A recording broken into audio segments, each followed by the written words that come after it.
You're watching the KOAM Morning News on Fox 14. Right now at 7, an area, an area man devotes decades and life savings to a museum honoring those who served, and that museum will soon be open to the public.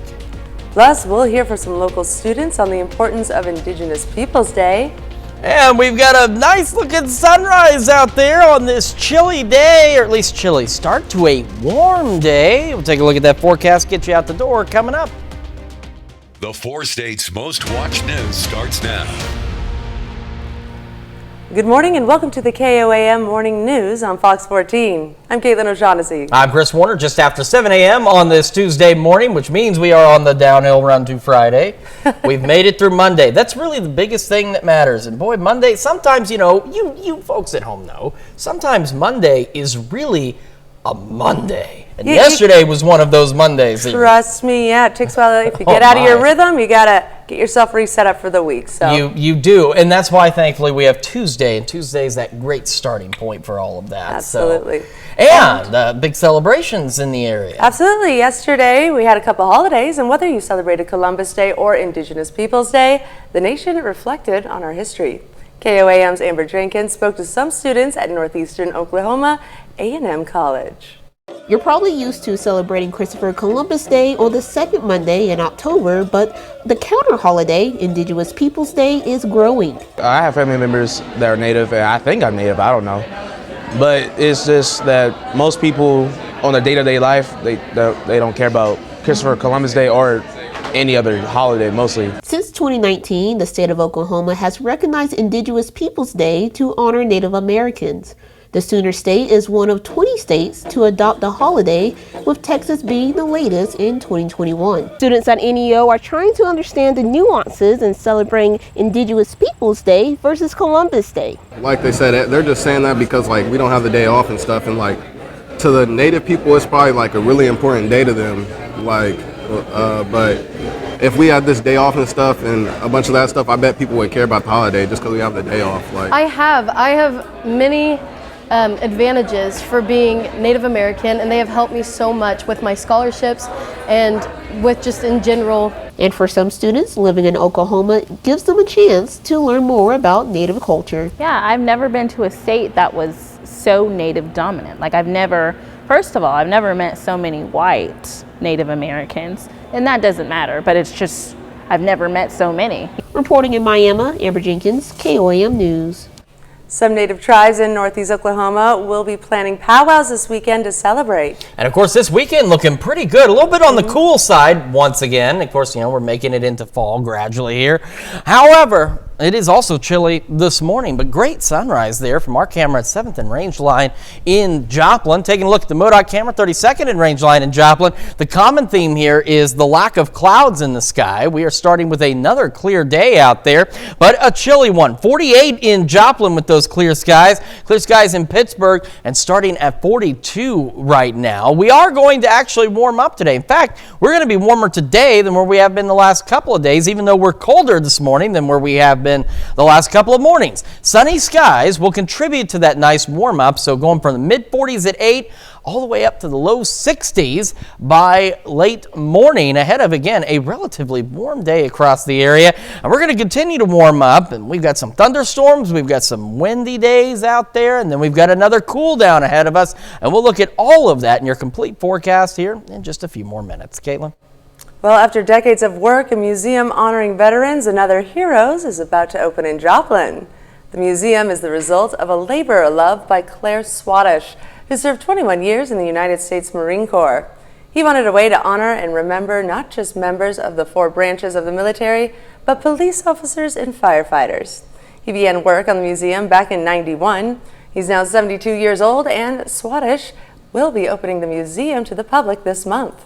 Swadesh says the museum will feature memorabilia and tributes and share the experiences of families.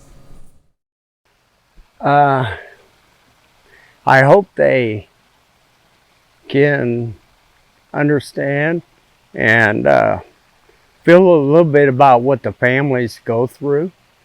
Not only the ones serving, but their actual families that are at home. The museum honors veterans all the way back to the Civil War, It'll be open on October 28th, and it's located at 2055 Old 66 Boulevard in Joplin. Up next, Jason Wren and Brian Wren from the Waco School House Haunt joins us in studio to talk about how they are preparing for Halloween. And later, how a Joplin bakery is raising money for children in the foster care system. You're watching the KOAM Morning News on Fox 14.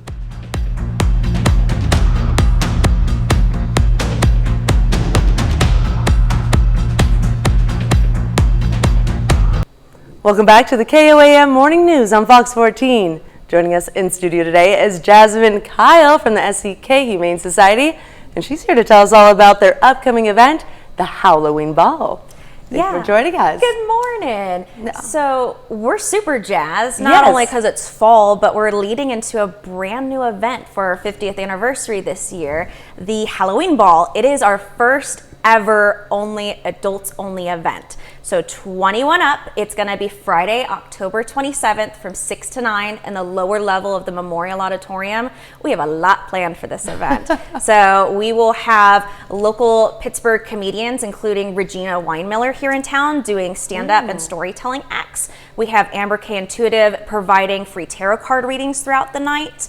We have special vendors set up for the night doing, like Rick's Chiropractic is doing free spinal screenings. Down to Earth here in town, who's a local shop, is doing a special vendor session that night. And then we will have an adult costume party. We're gonna have a cash bar. So of course there's going to be liquor with many, many cat and dog themed drinks, of course. And there's gonna be adult games and prizes. We do so much for the community, not only with the animals, but we do a lot of kids programs. And really we looked at our board for our 50th anniversary, and we wanted to do something special for the adults here in town. Love that. So this is something that you just buy a ticket. It's $25, and it gets you into the event, and you get everything in there. The only thing you pay extra for is, of course, the cash bar, and then for the vendors if you want to do something special with them. But that's it. We're super jazzed. Tickets go on sale today down at our doggy bag resale shop. I love that. And so while we're there, is it just all proceeds go to the SEK, or will there be pictures so you can see some of the pets that need adopting still? Yeah, absolutely. So we're of course going to have our boards of animals throughout the event. Me and my staff are of course going to be there on. So if you have animal related questions or want to talk about your fur babies, we love to see pictures. But we will not have any animals on site during the event just because there is going to be liquor at the event. We trust the adults, but it's going to be a fun night, so the animals are going to stay home for this one. That is great. I love that. And this is your first time doing this? Yes. So what kind of costumes are you guys expecting? It's called a ball. Is there a theme? Yeah, so for this year, there's no theme as of yet. We're kind of testing the waters out, but like each table is going to be a different theme for people to set in, but most costumes are allowed, just be a little bit appropriate if you can, but there is going to be a costume contest. When you get your ticket, you're automatically entered for it, so you don't have to, but we have giant trophies and medals. It's just going to be a fun, relaxed night for us to all laugh and have fun together. I love that. Well, make sure you get your tickets that are on sale now for the first ever SEK Halloween event coming up later this month. Stay tuned. We have more news after this. Welcome back to the KOAM Morning News on Fox 14.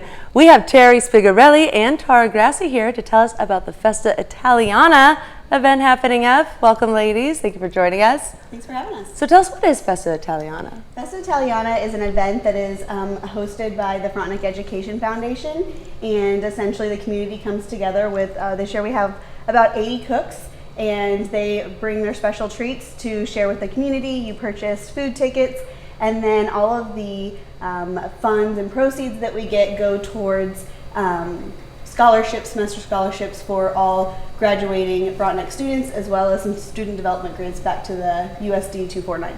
That sounds wonderful. Now, what are some of the dishes that we can expect there? So there's lots of like rigatonis will be there.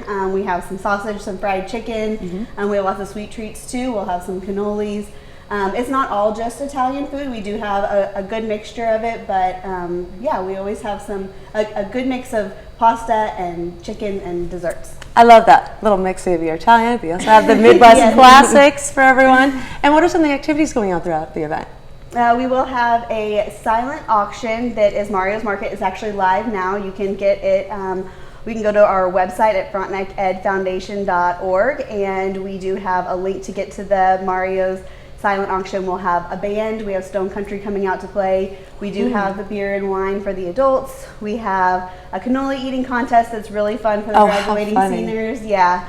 And then we're going to have a DJ later on in the afternoon. And then something that's kind of new but everybody's really enjoying is Raider Ramble, which is fun for all ages. You kind of run bases and have like a little $5 entry fee, and yeah, all the funds and everything that we earn from there goes back to the foundation. I love that. And have you guys ever done anything like this before?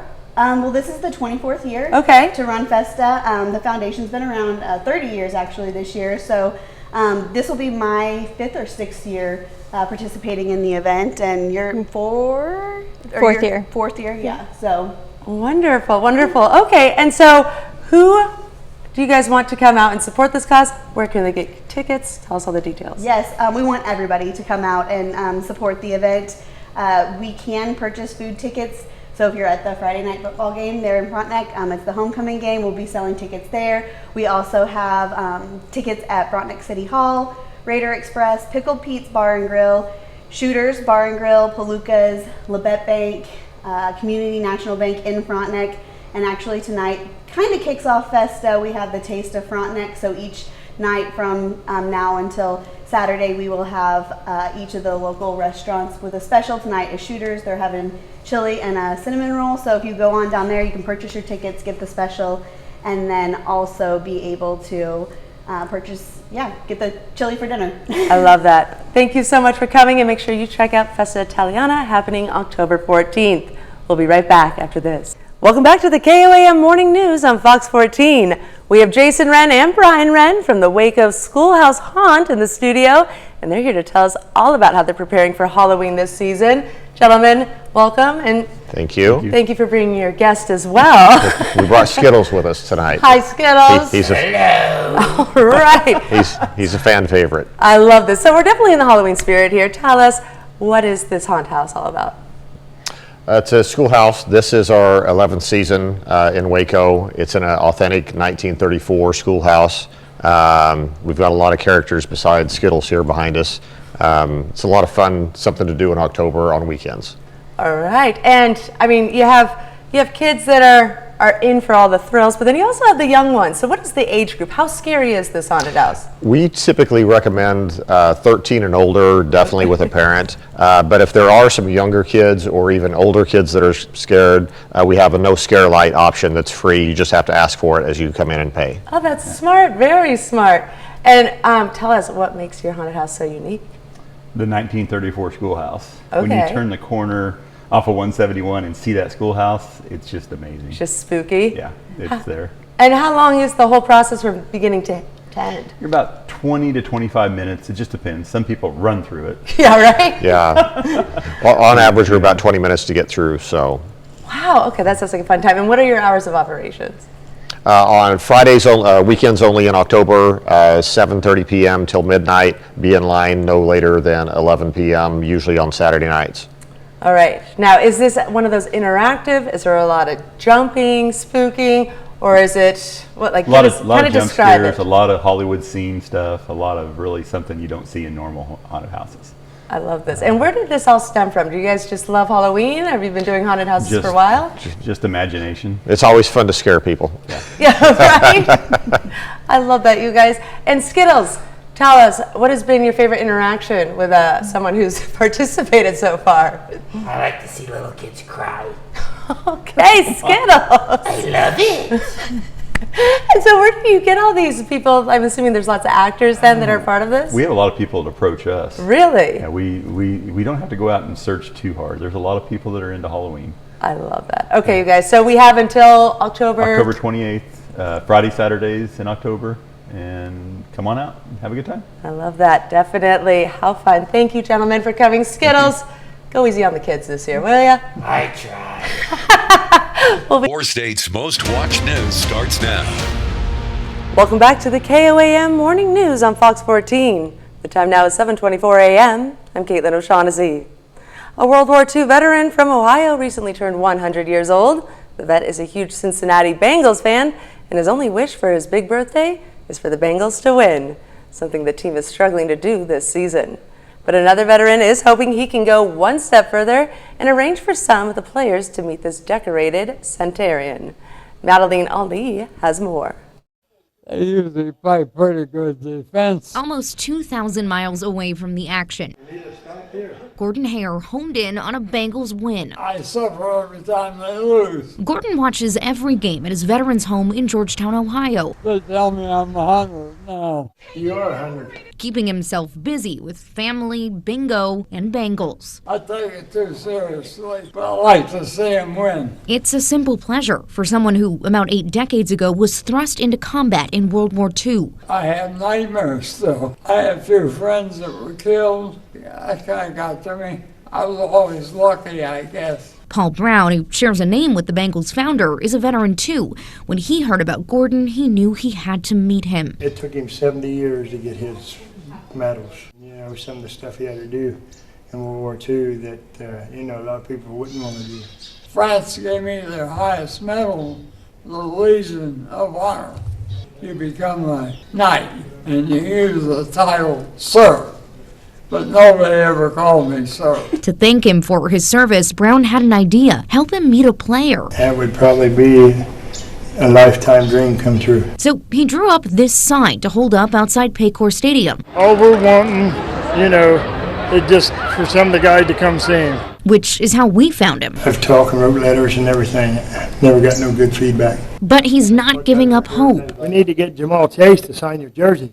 Oh, sign my jersey. Yeah. Neither is Gordon. Everybody's been real nice to me. That's because you're a good man. A veteran is the largest family in the world. Whether it be a woman or a man, it's family. And we take care of everyone. So far, no word yet on whether the Bengals will respond to the veterans' request. We've got a pretty chilly start out there today, but believe it or not, we're actually going to be warmer today than where we have been the last couple of days. We'll have sunny skies through most of our day, highs into the mid-upper 70s across the area. And of course, if you're along or west of US 75 in southeast Kansas, we could see some temperatures into the low 80s out there. And start to go partly cloudy around 4 o'clock today. And then as we head into the evening, a stray isolated shower along the Highway 54 corridor, and give or take a few miles either way, is possible. Most of us dry, most of us just partly cloudy through the evening.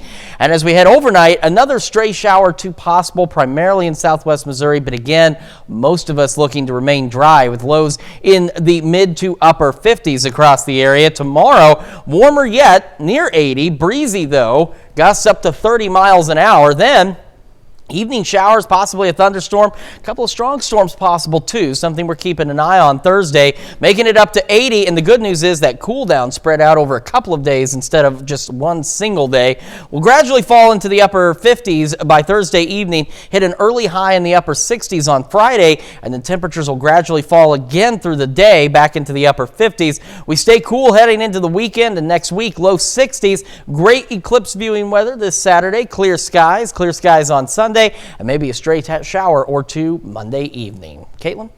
Thanks, Chris. Well, this October, we're highlighting pumpkin patches in the 4 states area. Wood Farms Pumpkin Patch in Pittsburgh has been around for 18 years and has grown to include over 16 attractions. Some new additions this year include the Culvert Pipe Horsey Swing, and you can also add to the art area that they offer. The uniqueness of the pumpkin patch is what makes it so special. We get the question of how old is my pumpkin? Kids ask that all the time.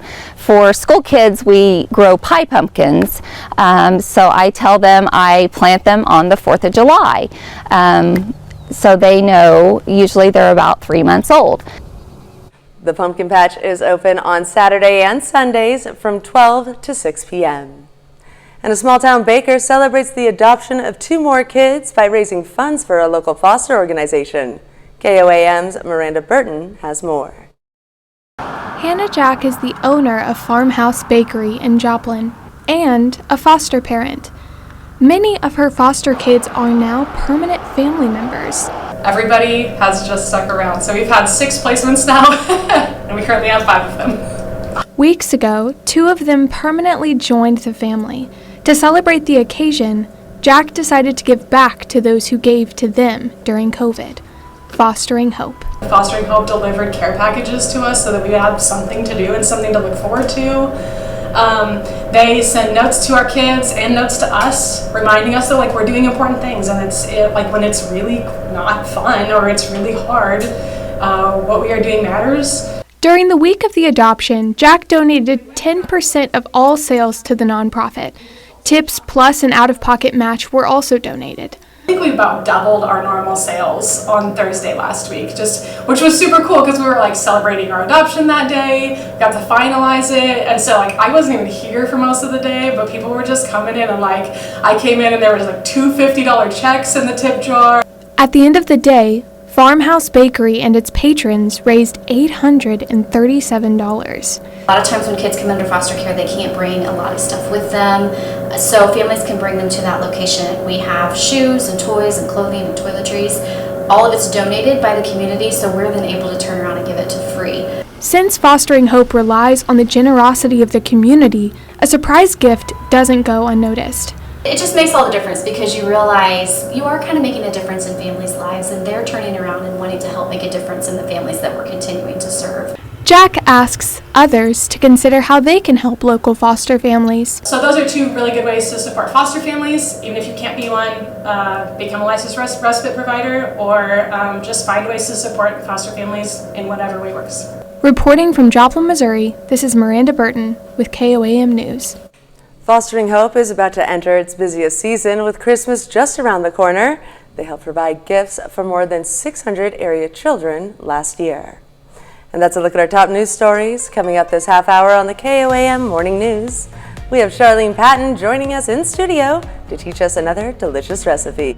And we'll take another look at that warm forecast that we've got for the next couple of days, plus our rain chances when the KOAM Morning News returns. Back to the KOAM Morning News on Fox 14. Joining us in studio again today, all the way from Topeka, our good friend Charlene Patton from the Kansas Soybean Commission. Welcome back to the show. You had a fantastic recipe. I told you last week I do love Swiss cheese. That was an amazing recipe, and you've got something new for us this week. I sure do. We're going to do apple recipes, so I have all kinds of apple treat recipes that we're going to look at doing here for the next couple of weeks. And this is a blueberry apple galette. It's a delicious way to have a pie, but maybe not have to worry about all the crust business. So I'll show you how easy it is. Let's go ahead and make the filling. So you've got a cup of sliced apples that we're going to put in here, and a cup of blueberries. 1 cup of and you can use any of your favorite apples that you'd like that's a baking apple. And then we have some cinnamon sugar. I already put that cinnamon in there for you, and then a little bit of our soy flour there, and soy flour blend. We'll mix that there and just stir that together. Okay, because we're just wanting to coat that really good. Then what I've done over here is that I already made our pastry crust, and I used margarine in this.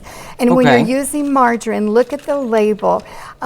We know that margarine is a soy product, but you want to use one with the higher oil content. This one actually had 85%. A lot of them might have 50 or 60, but if you use the higher oil content, that's going to give you a better product.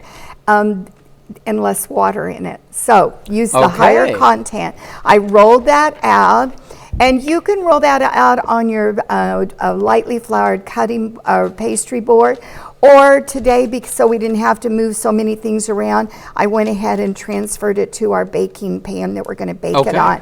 Put it on parchment paper because that will help you take it off.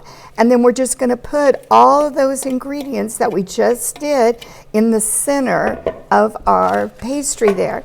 And then we're going to just bring it forward. Just fold it like that. Okay, this is looking pretty easy so far. Yeah, and you don't have to use a pie dish, just using a baking pan.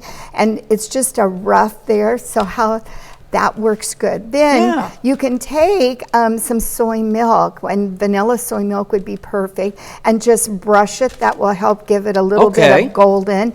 And then we're going to sprinkle it with just a little bit more of that cinnamon sugar that we put in there. Highlight that, and a little bit of slivered almonds. How about that there?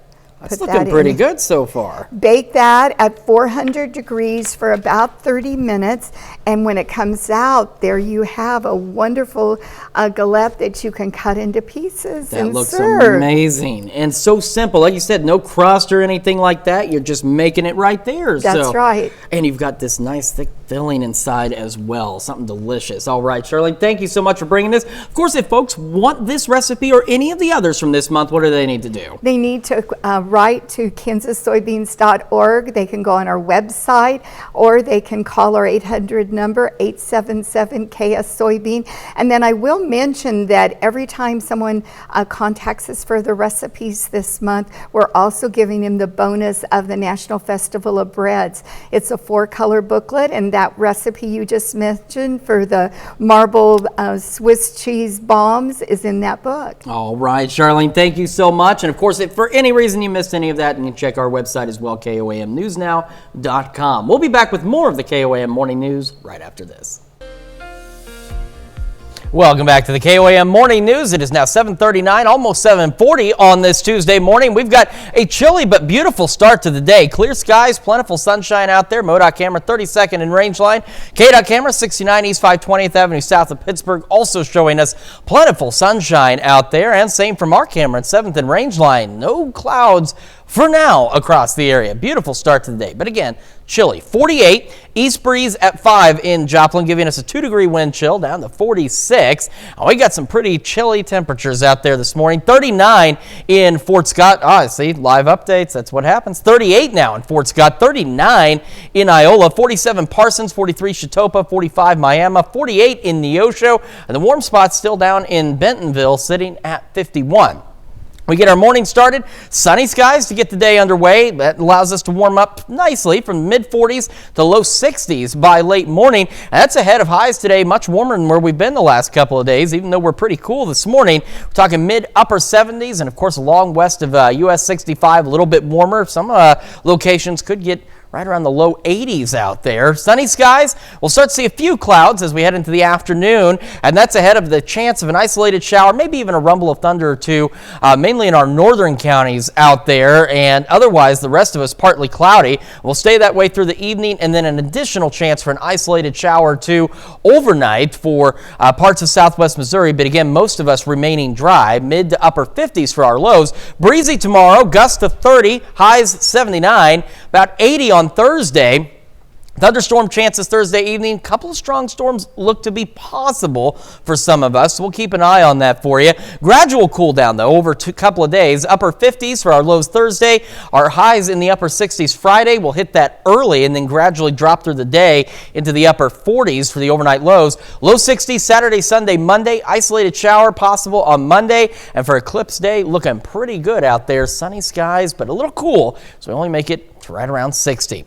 That's a quick check of your forecast. Now here's Caitlin with a check of Consumer Watch. In Consumer Watch this morning, Sweetest Day is Saturday, primarily celebrated in the Midwest after it started in Cleveland more than 100 years ago to cherish the one you love. More destinations and hotels are catering to couples wanting to get away to improve their relationships and intimacy, offering special packages, romantic touches, and private experiences. CBS News correspondent Winnie Gillette reports on this trend from Miami. John and Jen Henthorne from Sarasota, Florida, recently toasted the sunset at Sandals South Coast in Jamaica. They've stayed at 5 different Sandals resorts since getting married 16 years ago at one of the brand's St. Lucia hotels. We get to kick back, relax, and just enjoy each other without any of the noise of work and day-to-day life. It's like you're in a paradise. Yeah. Sandals resorts are adults only. South Coast offers plenty of romantic nooks, fresh flowers, and champagne at check-in with a butler to pop it open. In these new swim-up suites and over-the-water bungalows, rare in the Caribbean. In a survey released earlier this year, Sandals' own romance research shows 2/3 of respondents say it's challenging to find time for romance as they get busier. More than 50% won't let inflation stop them from taking a romantic trip this year, and nearly 3/4 say intimacy is more satisfying on a getaway. I don't have to say anything. I just give you a thumbs up on that one. Another hotel offering over-the-top romantic packages is the W South Beach here in Miami, which include upgrades to suites like this one. We stayed at the hotels for special rates. Romance packages at the Beachfront W, which just underwent a $30 million refurbishment, can include a private couples training session, cocktail making class, couples spa visit and steam shower, and love sound bath meditation. The aim of our programming is so that couples can engage, laugh, talk, and have fun. The Sandals survey finds millennials are most likely to indulge in a romantic trip this year. Wendy Gillette, CBS News, Miami. The report from Sandals also finds that the top obstacles to romance in a relationship are finding the right setting, financial constraints, work, and social obligations, plus children. And one of the country's biggest maker of paper products also is a reliable producer of preemie diapers.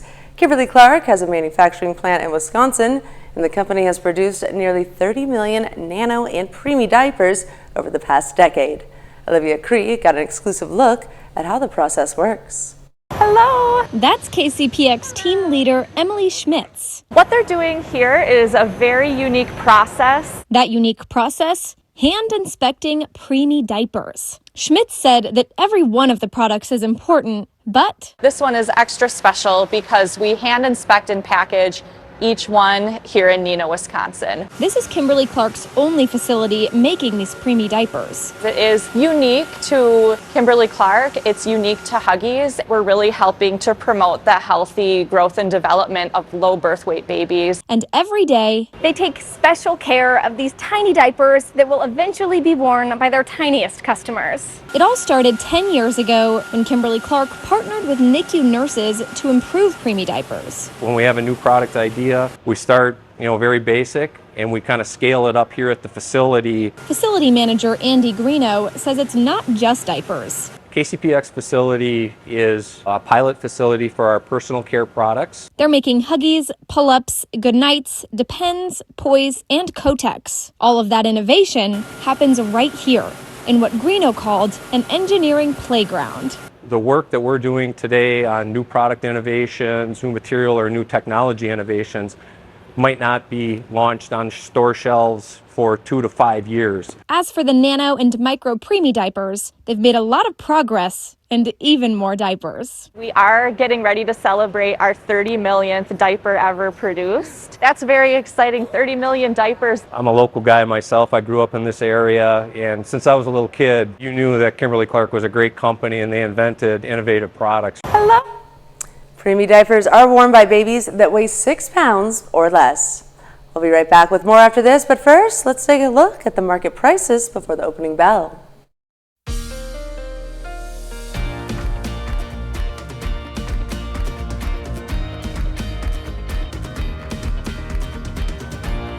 Proud growers brought massive pumpkins weighing thousands of pounds to the World Championship Pumpkin Weigh-Off in Half Moon Bay, California. Lena Howland spoke to some of the contenders before the winner was determined Monday morning.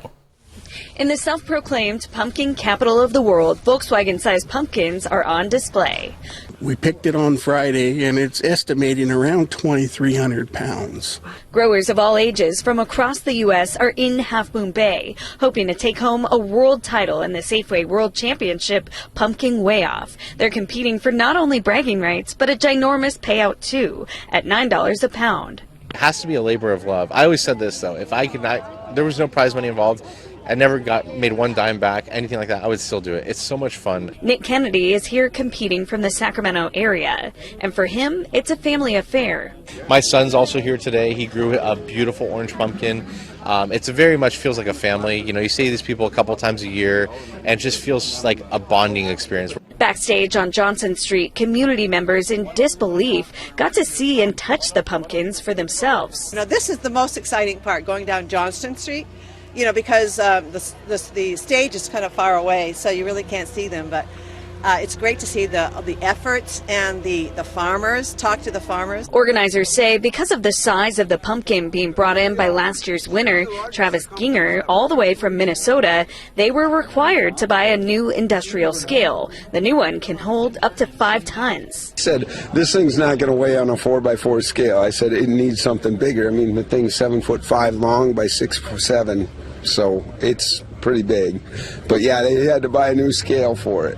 As for Ginger, he's hoping to take care of some unfinished business. While he shattered the North American record last year, he's got his eyes on breaking the world record, which comes with a $30,000 grand prize. It's currently held by a man in Italy at 2,703 pounds. This thing's been surprising. This thing's named Michael Jordan because it's 23 and the greatest basketball player of all time. So the only thing we got to figure out is it the greatest pumpkin of all times. Michael Jordan ended up winning Monday morning after weighing in at 2,749 pounds and breaking that world record. That's Ginger's third win, and again, he's taking home $30,000 in prize money. I certainly could use $30,000 in prize money. Start growing pumpkins, Chris. We have plenty of room out here at the station to do it. Maybe we should do it. We could enter into some prizes there. Well, if you're not entering into any prizes, but you're wanting to enter into a pleasant day, well, today's the day to do that. Taking a look at our camera, 7th and range line. We are looking at mostly clear skies out there, as you can see. No clouds, plentiful sunshine, and same from the MoDOT camera, 32nd and range line. Clear skies overhead. We'll start to see a few clouds a little later today. So in Joplin, got with clear skies, 48, still chillier in Pittsburgh. Clear skies and 43. And as we get our morning started, we're going to start cool. Mid-40s, but with the sunshine, we're going to warm up nicely into the low 60s by late morning. And believe it or not, we're actually going to be warmer today than where we have been the last few days, even though our morning this morning was a little chillier than where we've been the last couple of days. Wild twists in the 4 states, and we've got some changes in that forecast. We've got gusty winds, we've got thunderstorm chances, we've got another cool down on the way as well. We'll talk about all of that and have the news you need to know right after this. Here's a check of today's top headlines, the news you need to know before you head out the door. Southeast Kansas authorities tracked down a wanted fugitive. They found Destiny Grassy at home in Weir under a pile of clothes.